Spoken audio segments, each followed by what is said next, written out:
للہ والحمد للہ والصلاة علی نبی اللہ۔ رمضان المبارک اور ہمارا معاشرہ کے موضوع پر میں آپ کے سامنے سعد مشتاق حاضر ہوں۔ اس سے پہلے میں نے آپ حضرات کے سامنے روزے کے متعلق قرآن کی آیات، نبی کریم علیہ الصلاۃ والسلام کا فرمان اور ہماری بے توجہی، ہماری غفلت اس پہ روشنی ڈالی۔ اسی طریقے سے ہمارے ہاں ایک سلسلہ چل رہا ہے تراویح کا، اس کی مختلف شکلیں ہیں، اور تو اس پہ ہم نے آج کے وقت میں کیا ہے کیا نہیں اس پہ روشنی ڈالی۔ اور آج کا موضوع ہے نبی کریم علیہ الصلاۃ والسلام کی ایک حدیث ہے جس میں فرمایا الصوم جنۃ، بعض جگہ الصیام جنۃ، کہ روزہ ڈھال ہے۔ تو اس کے متعلق ہمیں عرض کرنا ہے کہ ایک طرف اسلام اور نبی کریم علیہ الصلاۃ والسلام یہ فرماتے ہیں، اور ہمارا معاشرہ کیا اسے ڈھال سمجھتا ہے، یا ہمارے معاشرے میں آج کیا روزہ ڈھال ہے یا نہیں، اس پہ روشنی ڈالنی ہے۔ اور اسی حوالے سے نبی کریم علیہ الصلاۃ والسلام کی ایک اور حدیث ہے جس میں نبی کریم علیہ الصلاۃ والسلام نے ارشاد فرمایا من لم یدع قول الزور والعمل به فلیس للہ حاجۃ فی ان یدع طعامہ و شرابہ۔ ان دونوں حدیثوں کو امام بخاری نے، محمد بن اسماعیل امام بخاری نے اپنی کتاب بخاری میں جامع جو الجامع ہے، جامع صحیح امام بخاری کی، اس کے کتاب الصوم میں یہ حدیثیں نقل کی ہیں۔ تو سب سے پہلے آئیے کہ الصیام جنۃ، کہ روزہ ڈھال ہے۔ جنۃ کے معنی ہیں ڈھال کے، بچاؤ کے، جو بچاتا ہے۔ ڈھال کیا ہے؟ پہلے آج سے 30 سال پہلے جب کچھ گاؤں دیہاتوں میں بھی اس طرح کی چیزیں رکھی ہوئی تھیں اور لوگوں کے پاس چیزیں موجود تھیں، خاص طور پر الیکشن وغیرہ میں بت کنٹرول کرنے کے لیے سسٹم ہوا کرتا تھا، جس کی لاٹھی اس کی بھینس، جس کی طاقت ہوتی تھی، کچھ یہ چیزیں اس پہ بھی کنٹرول ہے۔ لیکن اس زمانے میں لوگ رکھا کرتے تھے جو طاقتور ہوتے تھے یا جو پولیٹیشینز ہوتے تھے، تو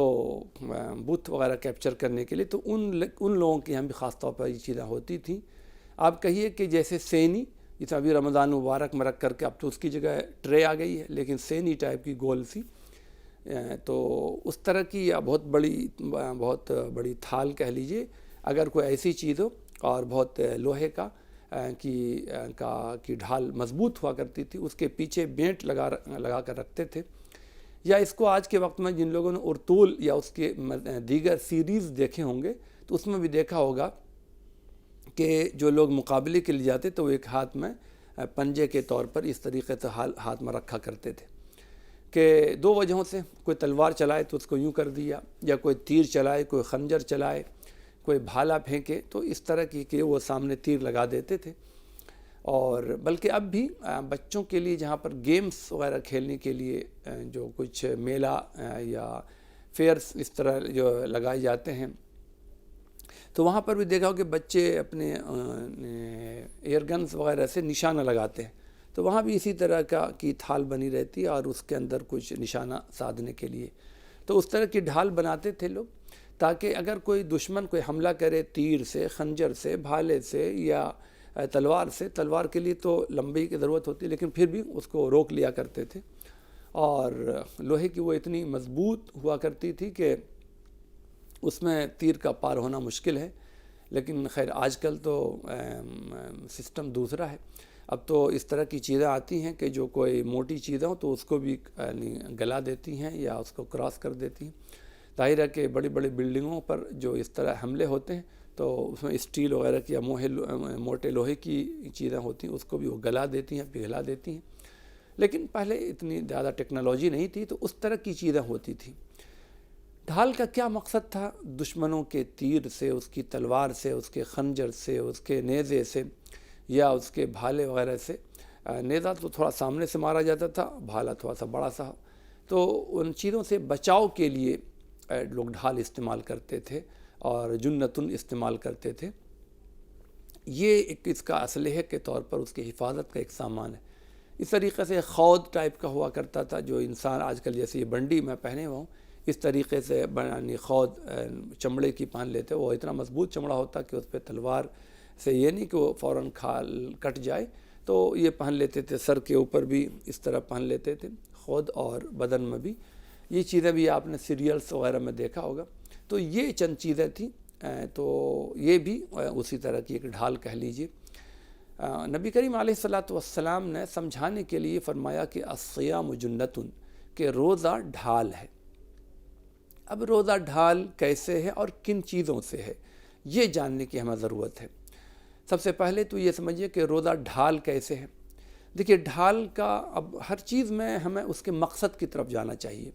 اب یہ ایسا تو نہیں ہے کہ ڈھال پہن لیا تو اب کوئی چیز اثر نہیں کرے گی۔ کہیں پر بھی جس طرح ہم اس کا ایک مفہوم لیتے ہیں،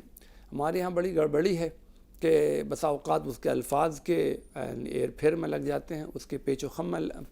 پڑ جاتے ہیں، اور پھر اس پر بہت ساری چیزوں کا جب اعتراض ہوتا ہے تو ہم بغلیں جھانکتے ہیں کہ کوئی اس کا حل نہیں نکلتا ہے۔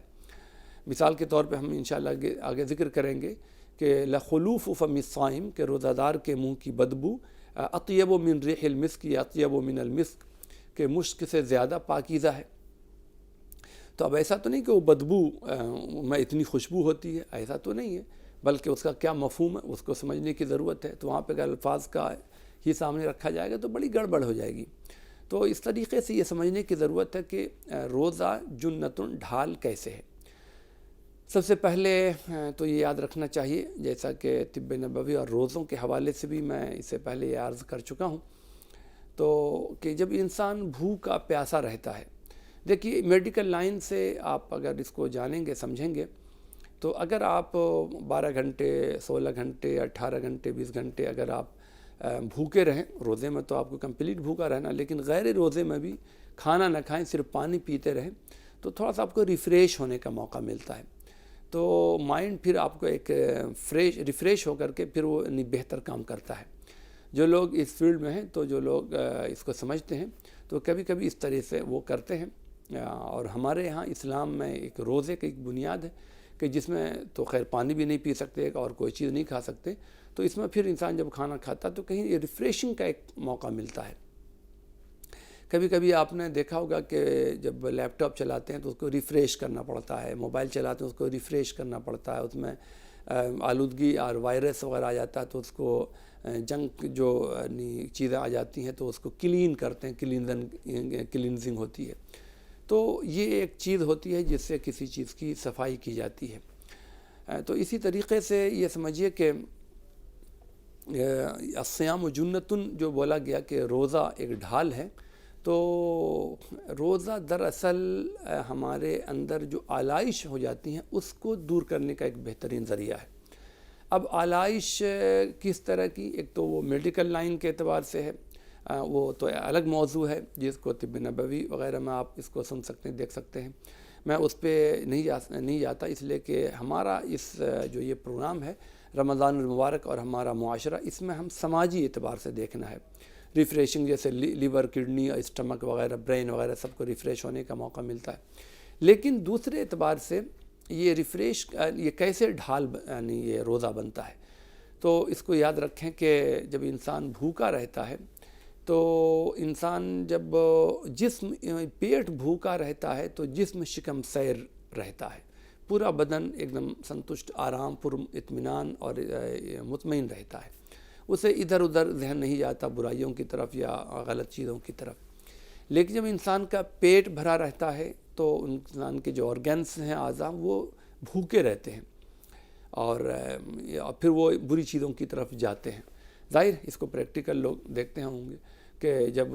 غذا کم ہو جاتی ہے یا بیمار ہو جاتا ہے یا عمر زیادہ ہو جاتی ہے اور یا یہ کہ انسان کم کھاتا پیتا ہے تو بہت ساری یعنی برائیوں کی طرف اس کا ذہن کم جاتا ہے۔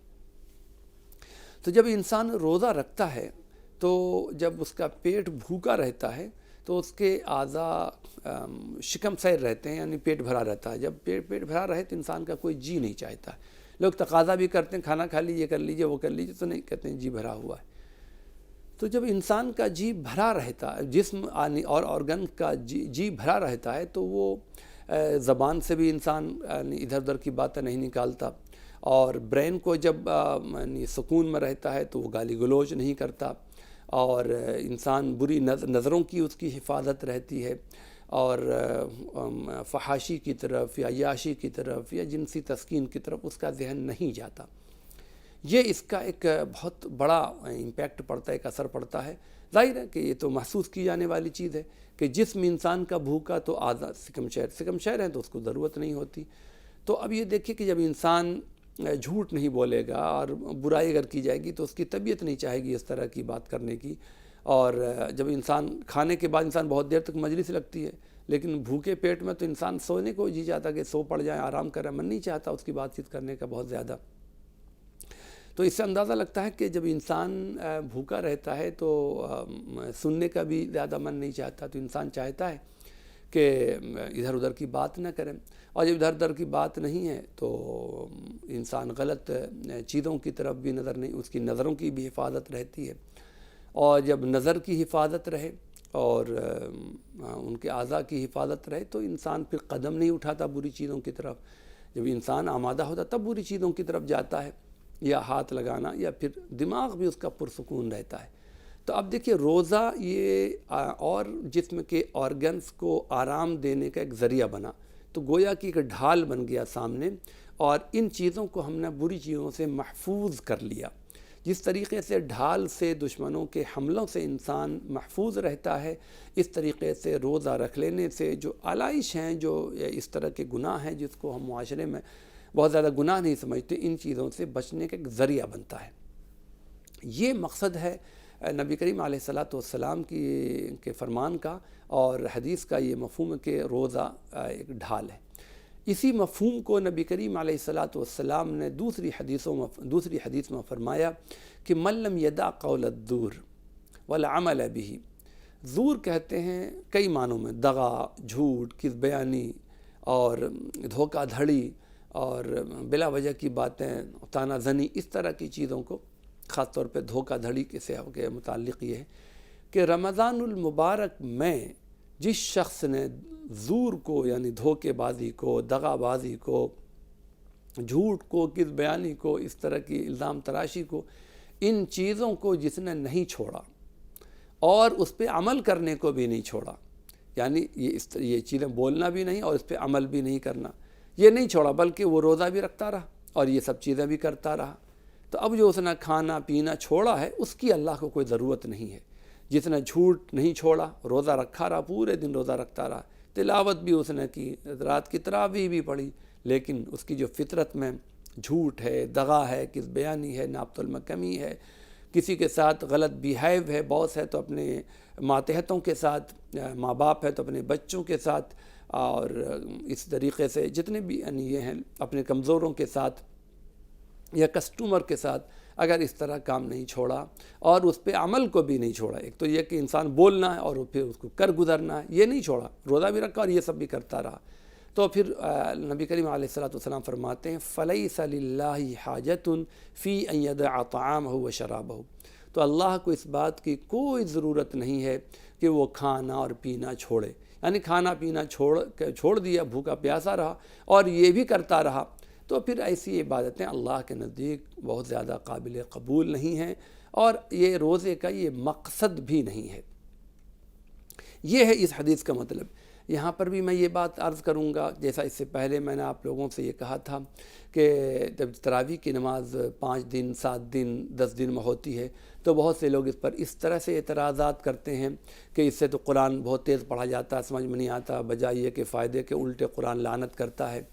تو اس طرح کی تنقید کا مقصد یہ نہیں کہ اس سسٹم کو چھوڑ دیا جائے، بلکہ اس کی اصلاح کی کوشش کی جائے، لوگوں میں جاگرکتا پیدا کی جائے، احساس پیدا کیا جائے، ذمہ داریوں کا احساس دلایا جائے، اور صحیح اور حق غلط کیا ہے اس میں تمیز کی جائے اور بتایا جائے کہ یہ غلط ہے، اس کو بہتر کیسے کیا جا سکتا ہے۔ تو اسی طریقے سے اس حدیث کا بھی یہی مطلب ہے کہ یہ مطلب نہیں کہ کسی آدمی نے سوچا کہ بھائی میرا تو کاروبار ہی وہی ہے، میرا تو یہی، میں تو وہ چھوڑ نہیں سکتا، تو پھر وہ روزہ بھی نہ رکھے کہ بھیا میں اس کو چھوڑوں گا نہیں تو روزہ رکھنے سے کیا فائدہ، حدیث میں کہا گیا ہے، نعوذ باللہ۔ یہ حدیث کا مطلب نہیں، بلکہ یہ حدیث تو ایک طرح سے ایک وعید سنائی گئی ہے اور ایک ڈرایا گیا ہے۔ یہ مطلب نہیں ہے کہ یہ نہ چھوڑ سکے تو روزہ رکھنا چھوڑ دے، نہیں، بلکہ اس کو چھوڑنا ہماری ذمہ داری ہے کہ انسان زور کو، دغا کو، جھوٹ کو چھوڑے اور اس پہ عمل کرنے کو چھوڑے. یہ نہیں کہ یہ نہ چھوٹ پائے. کیوں نہیں چھوٹ پائے؟ جب اللہ ہم اس کی اطاعت، اس کی فرمانبرداری اور اس کے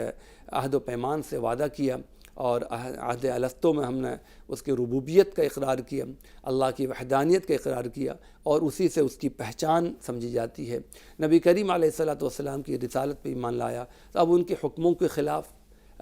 کرنا اور ان کے حکموں کو بجا نہ لانا، تو یہ تو دانشمندی نہیں، تو ہمیں اس کو چھوڑنا چاہیے. اور یہ نہیں ہے کہ وہ بہانہ بنا کر کے، اس لیے کہ بسا اوقات ہم دیکھتے ہیں بہت سے لوگوں کو کہ ایک تصور پیدا کیا گیا کہ وہ بغیر پانی کے پیشاب کر لیا تو نماز نہیں پڑھتے. اب بغیر نماز کے یہ بتایا گیا کہ پانی لینا چاہیے، پانی لینا ہے، ضروری ہے تاکہ گندگی پاک ہو. لیکن اگر بائی دا وے کسی نے پانی نہیں لیا تو اب یہ سمجھتے ہیں کہ بھئی میں ناپاک ہوگی، جب تک غسل نہیں کروں گا تو پاک نہیں ہوگا. میں اس سلسلے میں وہ بتا دوں، اور آپ کو یہ معلوم ہے کہ بہت واضح لفظوں میں اس طرح کی چیزوں کو بیان کرنا مجھے مناسب سا نہیں لگتا، چونکہ اس طرح کی گفتگو میں بھی ظاہر ہے کہ لوگ کرتے ہیں، کتابوں میں لکھتے ہیں، ممکن ہے کہ اس طرح کی چیزیں لذت ملتی ہوں. مجھے یاد آتا کہ پہلے آج سے 30-40 سال پہلے جب اس طرح کے یعنی ویڈیوز اور موبائل کم تھا تو میگزین چھپا کرتے تھے، اور اس میں اس طرح کی قصے، کہانیاں، لو اسٹوریز، محبت کی، تو لوگ چھپ چھپ کر کے وہ اسٹیشنوں پہ وہ کتاب ہندی میں اور الگ الگ زبانوں میں خریدتے تھے اور اس کو پڑھتے تھے. چونکہ پڑھنے سے وہ لذت ملتی، تو لکھنے پڑھنے میں اس طرح کی چیزیں ملتی ہیں.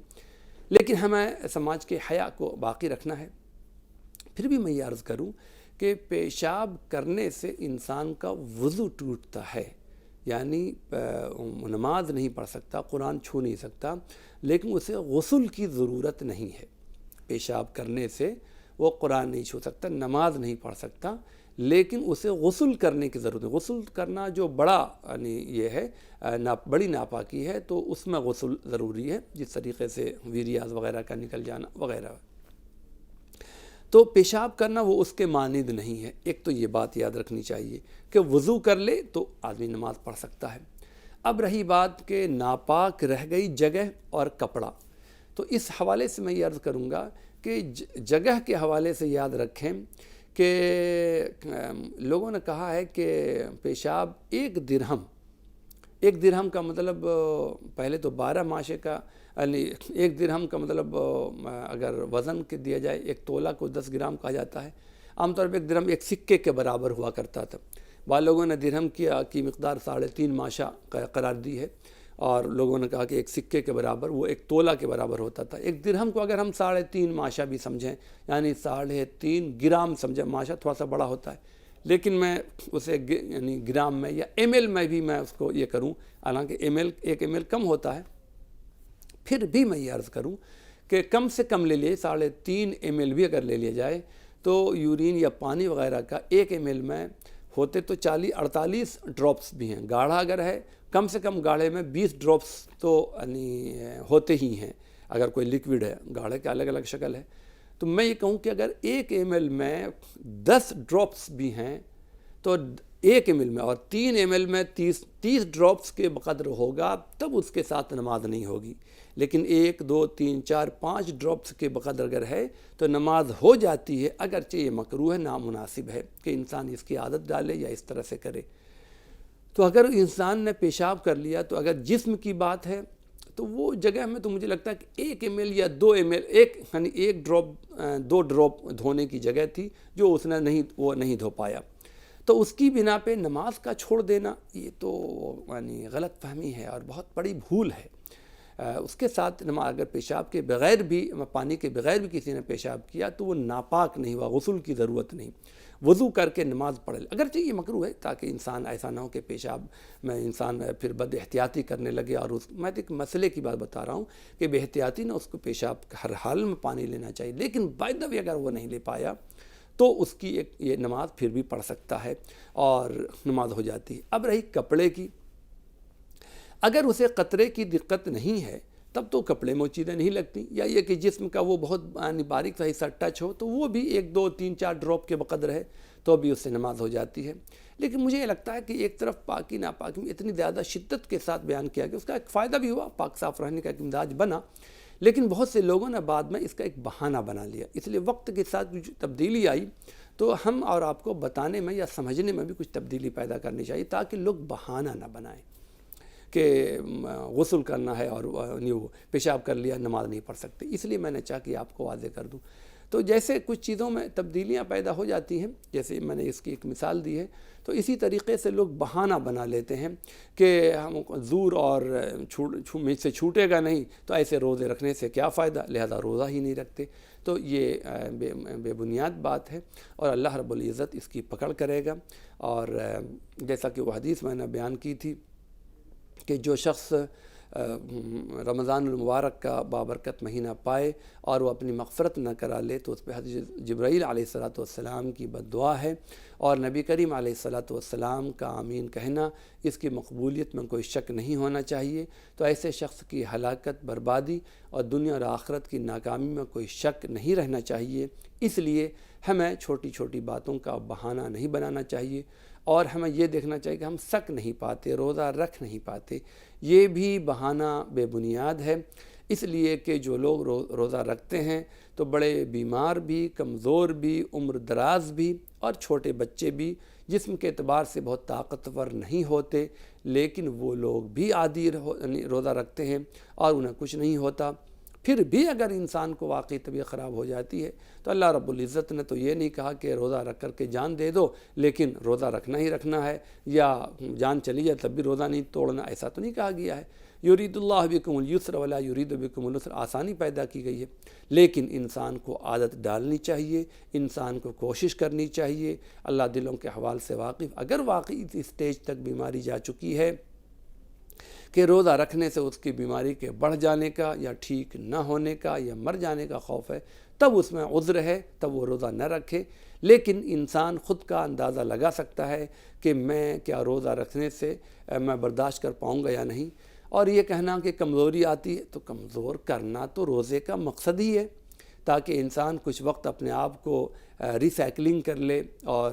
اپنے آپ کو فریش کر لے، کچھ کمزوری آئے، تاکہ انسان قریب بھوکے پیاسوں کا احساس کر سکے کہ وہ لوگ کم کھانوں میں کیسے زندگی بسر کرتے ہوں گے، جنہیں ایک وقت کھانا مل رہا ہے آج دنیا میں، جن کے پاس میسر ہے انہیں تو شاید نہ سمجھ میں آئے، لیکن روزہ رکھ کر کے جب بھوک پیاس ہوتی ہے تو دوپہر کے بعد یا عصر کے بعد تھوڑی دیر کے لیے اپنا اگر ایک آنکھ بند کر کے یہ سوچیں کہ دنیا میں کتنے لوگ ایسے ہوں گے کہ ہم تو عبادت کی وجہ سے بھوکے پیاسے ہیں، لیکن کتنوں کو کھانا نہ ملنے کی وجہ سے بھوکے اور پیاسے ہیں، ان پر کیا گزرتی ہوگی۔ اور ہمارے لیے تو ابھی مغرب کے بعد دروازہ کھل جائے گا اور ہم پیٹ بھر لیں گے، لیکن ان کے لیے کوئی چارہ کار نہیں، یعنی ان کے پاس مغرب کے بعد بھی کوئی ایسا نہیں ہے، یا ہمارے پاس تو رمضان کے بعد تو پھر دن میں بھی اجازت ہو جائے گی، لیکن ان کے پاس تو سال ایسے گزر جاتے ہیں جنہیں میسر نہیں ہے۔ تو یہ احساس اپنے اندر پیدا کرنا، یہ بھی روزے کا ایک خاص مقصد ہے۔ اگر ان مقاصد کے تحت اگر ہم چیزیں روزہ رکھتے ہیں تو ہم اس کی افادیت کے حامل ہیں اور ہم اس سے فائدہ اٹھاتے ہیں، پھر روزہ ایک اپنا اثر، اپنی ایک چھاپ چھوڑتا ہے۔ غرض یہ ہے کہ روزہ رکھنے میں ہمیں اللہ رب العزت نے جو کچھ کہا ہے اور نبی کریم علیہ السلام نے جو کچھ فرمایا ہے، اس کی روشنی میں آج اپنے معاشرے کو دیکھیں، اپنے آپ کو دیکھیں، اور اس کے مطابق ہم اپنا معاشرہ گزاریں یا اپنی نجی زندگی گزاریں، تو پھر انشاءاللہ روزے کا فائدہ جو پہلے حاصل تھا وہ بھی ہمیں حاصل ہوگا۔ ورنہ صرف ٹائمنگ کا چینج کر دینا اور روز مرہ کی طرح لائف گزارنا، تو رمضان مبارک تو ہر سال آتا ہے، اس سال بھی آیا ہے اور یہ چلا جائے گا، لیکن ہم وہیں کے وہیں رہیں گے، ہماری روحانیت کو کوئی پرواز نہیں مل پائے گا۔ اس لیے ہمیں چاہیے کہ اس میں غور خوض کریں۔ اللہ رب العزت ہمیں بھی توفیق بخشے۔ السلام علیکم ورحمۃ اللہ وبرکاتہ۔